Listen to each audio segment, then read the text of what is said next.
Right, just a quick look at joining your motifs together then.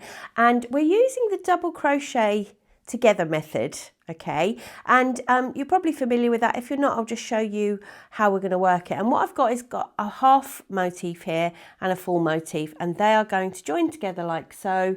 And I just wanted to look at this one to start with. All right, so what I'm going to do is I'm going to just put the wrong sides together as per the pattern. So if you're a sewist or someone who's sort of sewn anything, you will be familiar with this. You kind of put the right sides of your fabric together so that the wrong sides are showing.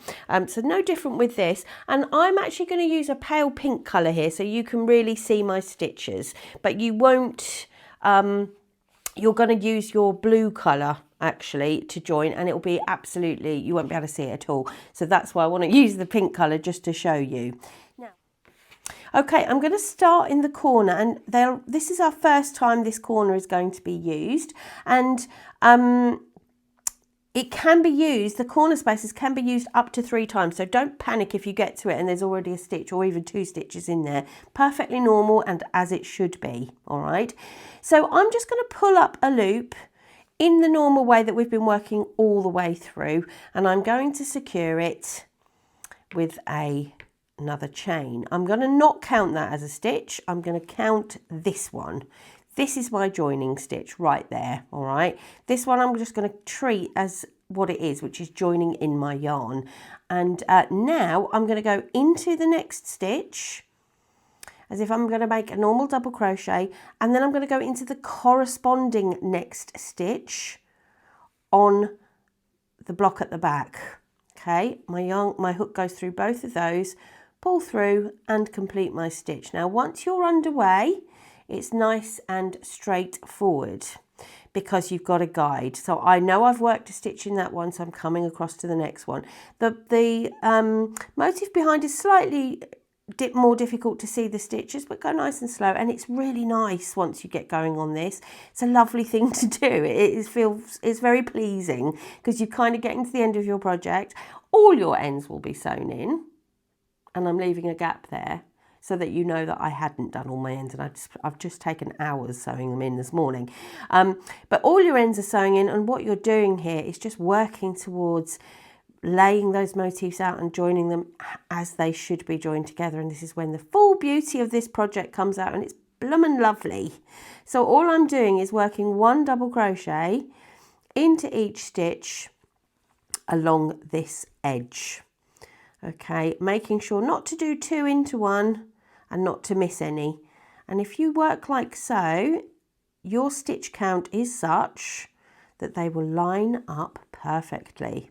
All right, so I wanted to choose this particular, the half motif, because just to show that there's absolutely nothing to be nervous about with it whatsoever. And when you join that corner, let me just show you.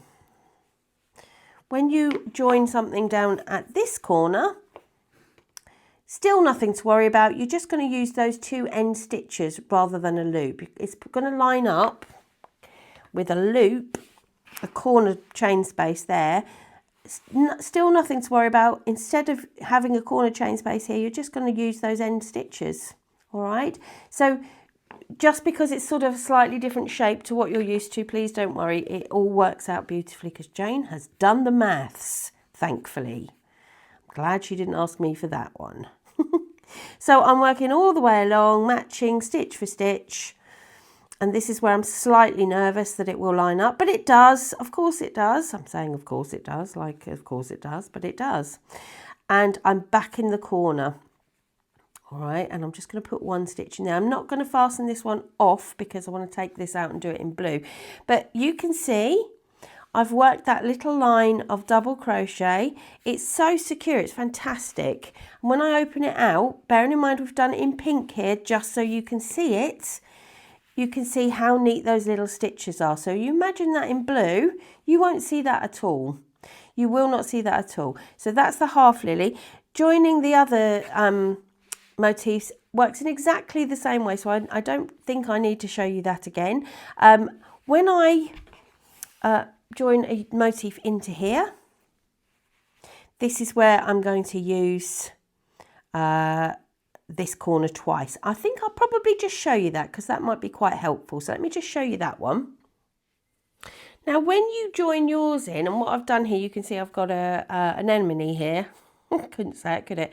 Could I? Face down, wrong sides together. When you join yours, you may have joined them already into strips. All right. You don't have to. You can do them individually if you like, but just be aware that how mine looks here might not be how yours looks because you might have a strip of them already. But if I open this out, where I'm actually wanting to join is this edge and this edge.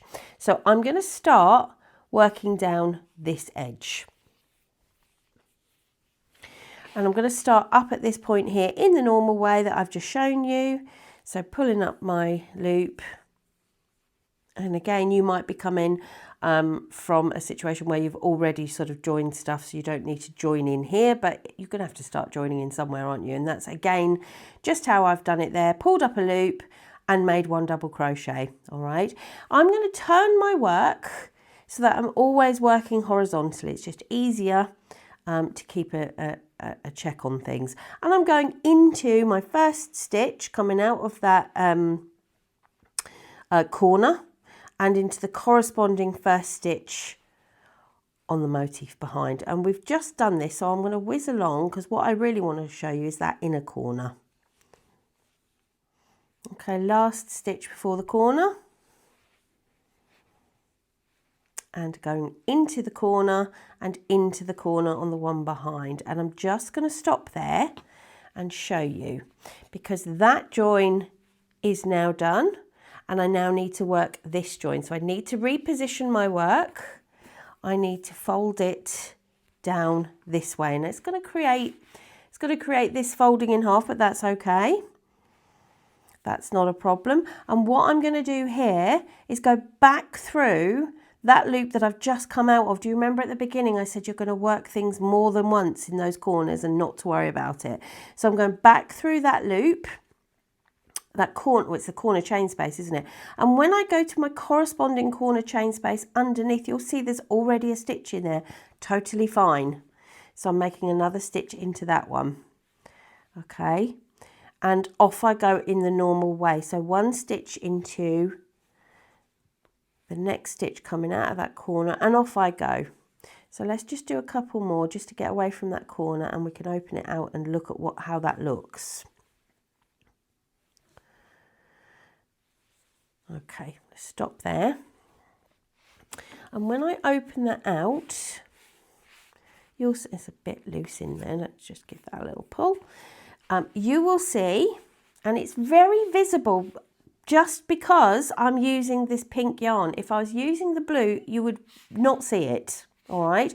But I'm glad that we can see it because what you will see is that we've got one stitch going from our anemone block here. In this corner we've got two stitches happening. Okay, we've got one that's joining here to Daylily and one that's joining here to the half Daylily motif, and that's giving us 3 stitches in total in there because we've also got one stitch going between Daylily and half Daylily. So we've got a nice little neat corner. Again, can't stop saying this, can't stress this enough. When it's in blue, you won't see it at all, but it'll be just nice and secure. And you can see how that all fits together really, really nicely because all the stitch count has been worked out appropriately. So that's how you're going to join all the way through. And I'm going to go ahead and join mine in the blue now because I'm going to make a little bit of it in case you want to have a look at the edging with me. So when I do that, you'll be able to see how invisible it does look. So I'm going to go and do it now and I'll just give you a little glimpse of it before I move on to edging.